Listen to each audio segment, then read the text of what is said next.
Masu kallo da masu sauraro barkanmu da sake saduwa a cikin wannan shiri namu na musamman. A yau za mu tuna da wasu fitattun jarumai na Kannywood da suka riga mu gidan gaskiya. Mutuwa haƙƙi ce akan kowane mai rai. Duk da cewa sun bar wannan duniya, ayyukan alheri da gudunmawar da suka bayar wajen bunƙasa masana'antar Kannywood za su ci gaba da kasancewa a zukatan masoyansu. A wannan shiri za mu yi waiwayi wasu daga cikinsu. Fitacciyar jarumar Kannywood Wasila Isma'il ta rasu a Mayun shekara ta 2026, tana da shekaru 46 a duniya. Bayan shafe wani lokaci tana fama da rashin lafiya, ta rasu ne a asibitin Pullman da ke Kaduna. Wasila ta fara harkar fim a shekarar 1998 da fim ɗin Jinin Masoya, sannan ta yi suna sosai bayan fitowarta a fim ɗin Wasila tare da Ali Nuhu a shekarar 1999. Rasuwarta ya girgiza masana'antar Kannywood da masoyinta a faɗin duniya. Fitacciyar jaruma Saratu Gidado, wacce aka fi sani da Daso, ta rasu a watan Afrilun shekara na 2024. Rasuwarta ta girgiza masoya da dama saboda ba ta yi wata doguwar jinya ba. Bayan ta yi saura a watan Ramadan, ta kwanta barci amma bata sake farkawa ba.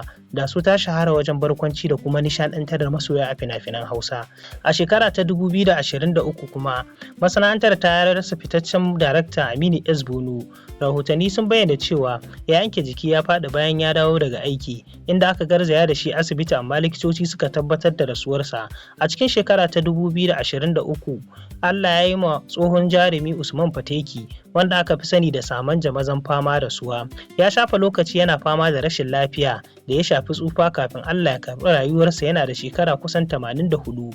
A watan Nuwamba shekara ta 2022 kuma Allah ya yi wa Ahmad Aliyu Tage rasuwa. Tage ya shahara wajen ɗaukar hoto da kuma barkwanci, kuma ya rasu ne bayan ya shafa wani lokaci yana fama da rashin lafiya.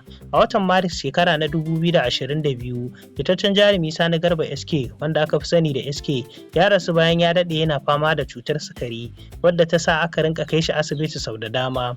A shekara ta 2021 Allah ya yi wa Zainab Boot, mahaifiyar jaruma Maryam Boot rasuwa. Ta rasu ne bayan wata takaitacciyar rashin lafiya da ya biyo bayan tiyata da aka yi mata. A watan Afrilun shekara 2020 fitaccen jarumi Ibrahim Ubali, wanda aka fi sani da wanke-wanke, ya rasu bayan fama da rashin lafiya. Kada ku mance kuna kallon wannan bidiyon a tashar mu ta Arewa Books. Ku danna alamar like sannan ku danna alamar subscribe domin ci gaba da samun zafafan bidiyon mai idan mun yi. Mun gode. A shekara ta 2018 kuma Allah ya yi wa babban jaruma Hauwa Maina rasuwa bayan ta shafe wani lokaci tana jinya a asibiti. A shekara ta 2012 Allah ya yi wa Isyaku Forest rasuwa bayan gajeruwar rashin lafiya. Ya kasance ɗaya daga cikin fitattun mawaka da jaruman Kannywood suka bayar da gudunmawa ga masana'antar.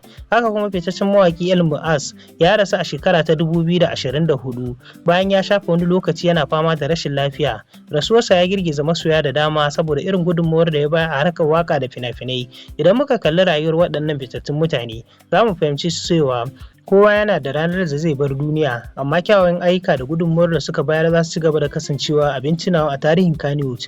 Muna roƙo Allah maɗaukakin sarki ya gafarta musu, ya walta musu rahama, ya sanya aljanna firdaus ta zama makomar su. Mu ma idan tamu ta zo, Allah ya sa mu cika da imani da kyakkyawan ayyuka.